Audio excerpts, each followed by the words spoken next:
ইতিবাচক চিন্তাৰে আমি আজি ৰাভা হাছং যৌথ সংগ্ৰাম সমিতিৰ লগত পৰিণামদায়ক এক বৈঠকত মিলিত হলোঁ আৰু এই বৈঠকৰ সিদ্ধান্ত ইতিমধ্যে আপোনালোকৰ লগত অৱগত কৰিছে। এখন শান্তিপূৰ্ণ বিকশিত সকলো জাতি জনগোষ্ঠীক সমাহিত কৰি আমি কংগ্ৰেছ মুক্ত মানে দুৰ্নীতিমুক্ত এখন আমি RHAC Rabha Hasong autonomous council গঠন কৰাৰ আমি সংকল্প লৈছোঁ। পূৰ্বতে এই সংকল্প আছিল, আজি আকৌ পুনৰ এই সংকল্প আমি দোহাৰিছোঁ। 2000 যেতিয়া 18 চনত 19 হৈছিল না 19ত যেতিয়া ইলেকশ্যন হৈছিল তেতিয়া বিজেপিয়ে 3খন আসনত প্ৰতিদ্বন্দ্বিতা কৰিছিল। এইবাৰ আমাৰ 100% ইনক্ৰিজ হৈছে, 3ৰ পৰা 6লৈকে গৈছোঁ আমি। গতিকে তাৰ কাৰণে এইটো এটা আমাৰ কাৰণে এটা ভাল খবৰো হয়, কিন্তু আমি নাম্বাৰত যোৱা নাই। এতিয়া বহুতে হয় আপোনালোকে নেৰেটিভটো তেনেকৈ ছেট কৰিব পাৰে, বিজেপি কেইখনত খেলিব আৰু সংগ্ৰাম সমিতি কেইখনত খেলিব। এইটো আমাৰ নেৰেটিভ নহয়। আমাৰ নেৰেটিভ হৈছে NDAৰ নেতৃত্বত আমি ইয়াত আকৌ এবাৰ আমি এই স্বায়ত্তশাসিত পৰিষদখন ৰাইজৰ সেৱাৰ বাবে আমি জিকাৰ প্ৰচণ্ডভাৱে আমি বিজয় লাভ কৰাৰ কাৰণে আমাৰ সংকল্প লোৱা হ'ল। গতিকে এইটোৱে আজিৰ দিনটোৰ আটাইতকৈ গুৰুত্বপূৰ্ণ বিষয় যে ৰাভা হাছং অট'নমাছ কাউন্সিল যি 2 এপ্ৰিলত অনুষ্ঠিত হ'ব নিৰ্বাচন, সেই নিৰ্বাচনত আমি NDA হিচাপে আমি শক্তিশালীভাৱে সকলো জাতি জনগোষ্ঠীক লগত ৰাখি সমাহিত কৰি আমি নিৰ্বাচন অৱতীৰ্ণ হ'ম আৰু এখন সুৰক্ষিত আৰু বিকশিত প্ৰগতিশীল আৰু সকলোৰে সমাহিত এখন সুন্দৰ স্বায়ত্তশাসিত পৰিষদ আমি গঠন কৰাৰ দিশত অগ্ৰসৰ হ'ম। আজিৰ দিনটোত মোৰ ক'বলগীয়া এইখিনি।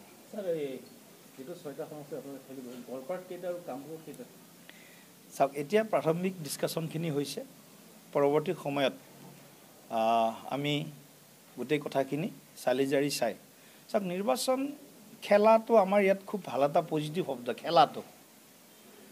বাকীবিলাক প্ৰদেশত নিৰ্বাচন মানে যুঁজে বুলি কয়, হাম লড়েংগে।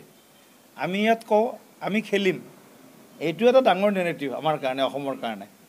গতিকে আমি এইবাৰ কামৰূপ বা গোৱালপাৰাত কিমান আসন কোনটো জিলাত পাব সেইটোলৈ আমি আলোচনা পিছত কৰিম। কিন্তু কথাটো হ'ল, মই আকৌ কৈছোঁ যে 6টা আৰু 30টাৰে এই নিৰ্বাচনৰ ফলাফল জোখা নহ'ব। জোখা হ'ব এই নিৰ্বাচনত আমি কংগ্ৰেছ বা বিৰোধী পক্ষৰ অসমৰ ৰাইজৰ বিপক্ষে তেওঁলোকে যি বিভিন্ন সময়ত দুৰ্নীতি, ভ্ৰষ্টাচাৰ, অপকৰ্ম, ব্যভিচাৰ আৰু পাপ যিবিলাক কৰিছিল, সেই পাপবিলাকৰ মুখা ইতিমধ্যেই খোল খাইছে আৰু ভালকৈ খুলি দিব লাগিব। গৌৰৱ গগৈ ডাঙৰীয়াৰ পৰা আৰম্ভ কৰি বুজা নাই ৰকিবুল হুছেইন ডাঙৰীয়ালৈকে তেওঁলোকৰ যিবিলাক দুৰ্নীতিৰ সাঙুৰ খোৱা বা তেওঁলোকৰ পৰিয়ালৰ পৰা আৰম্ভ কৰি যিবিলাক গোটেই ঘটনাবিলাক এতিয়া ওলাই আহিবলৈ আৰম্ভ কৰিছে, গোটেই কথাবিলাক আমাৰ জাতিটোৰ কাৰণে, আমাৰ দেশখনৰ সুৰক্ষাৰ কাৰণে এইবিলাক বৰ এটা চিন্তিত আৰু ভয়ানক বিষয়। গতিকে এই বিষয়বিলাক আমি অসমখনৰ অত্যন্ত গুৰুত্বপূৰ্ণ এটা অঞ্চল, সীমান্ত অঞ্চল বুলি ক'ব লাগিব। এই গোৱালপাৰা বা দক্ষিণ কামৰূপ, মেঘালয়ৰ লগত আমাৰ সম্পৰ্ক আছে, বাংলাদেশৰ লগত ওচৰত গ'লে আমাৰ সম্পৰ্ক হয়।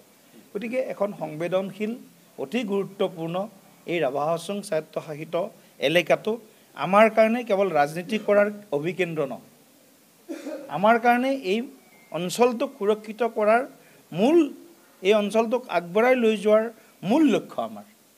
গতিকে মই আকৌ এবাৰ আপোনালোকক স্পষ্ট কৰিছোঁ যে 30 আৰু 6 যদিও সংখ্যা হয়, 30 আৰু 6 সংখ্যা হয়, 100% আমি চিট যোৱাবাৰ 3ৰ পৰা 6লৈকে গৈছোঁ গতিকে সেইটো এটা মানে নেৰেটিভ কৰিব পাৰে আপোনালোকে কিন্তু আমাৰ লক্ষ্য 36 37 ইঞ্চিৰ যিটো বুকুৰ কথা কয় নৰেন্দ্ৰ মোদীজী গতিকে 37 ইঞ্চিৰ বুকু এইবাৰ 37 ইঞ্চিয়ে আমি ইয়াত দেখাবৰ কাৰণে সক্ষম হ'ম বুলি ৰাইজৰ পৰা আমি আশীৰ্বাদ বিচাৰিছোঁ ৰাইজৰ পৰা সহযোগিতা বিচাৰিছোঁ আমাৰ সংকল্প হ'ব এই অঞ্চলৰ প্ৰতি জাতি জনগোষ্ঠীৰ মাজত সমন্বয় একতা ভাতৃত্ববোধ আৰু উন্নয়নী যি আমাৰ ভাগীৰথী যাত্ৰা এই যাত্ৰাটোত হয়তো কিছু অঞ্চল স্পৰ্শ কৰিব নোৱাৰিব পাৰে সেইখিনি অঞ্চলকো এইবাৰ আমি আমাৰ উন্নয়নী মানচিত্ৰখনত সেই অঞ্চলবিলাককো আমি সেই সৰু সৰু জাতি জনগোষ্ঠীবিলাকো ইয়াত ৰাভা ভাইসকল আছে ইয়াত আমাৰ নাথ যোগী ভাইসকল আছে ইয়াত বড়ো ভাইসকল আছে ইয়াত গাৰো ভাইসকল আছে অন্যান্য বিভিন্ন সৰু বৰ জনগোষ্ঠী আছে গতিকে সকলোকে লগত লৈ আমি সবকা সাথ সবকা বিকাশ সবকা বিশ্বাস সবকা প্ৰয়াস এইটো নীতিৰে আমি আগবাঢ়িম গতিকে মই সকলো ৰাইজকে বিনম্ৰতাৰে আহ্বান জনাইছোঁ যে যোৱাবাৰ আমাৰ ফলাফল ভাল হৈছিল এইবাৰ মানে ভোটৰ সংখ্যাৰে আকৌ যেনেকৈ যোৱাবাৰ আছিলে যোৱাবাৰ এটাত মাত্ৰ বোধহয় কংগ্ৰেছ জিকিছিলে বাকী আটাইকেইটাতে মানে আমাৰ কংগ্ৰেছৰ বিপৰীতে থকা আমি NDA জিকিছিল এইবাৰ আমি 36 ভিতৰত আমি 36ই নিশ্চিতভাৱে আমি জিকাৰ কাৰণে আমি পৰিকল্পনা ৰণনীতি প্ৰস্তুত কৰিম মাননীয় মুখ্যমন্ত্ৰী মহোদয়ে নিৰ্দেশ দিছিল বা আমাৰ দলৰ ফালৰ পৰা নিৰ্দেশ আহিছিল আৰু সেই নিৰ্দেশটো পালন কৰি আজি খুব সৌহাৰ্দ্যপূৰ্ণ পৰিৱেশত খুব আন্তৰিকতাৰে আমি আলোচনাত বহিলোঁ মই ইচ্ছাগতে ৰাভা সংগ্ৰাম যৌথ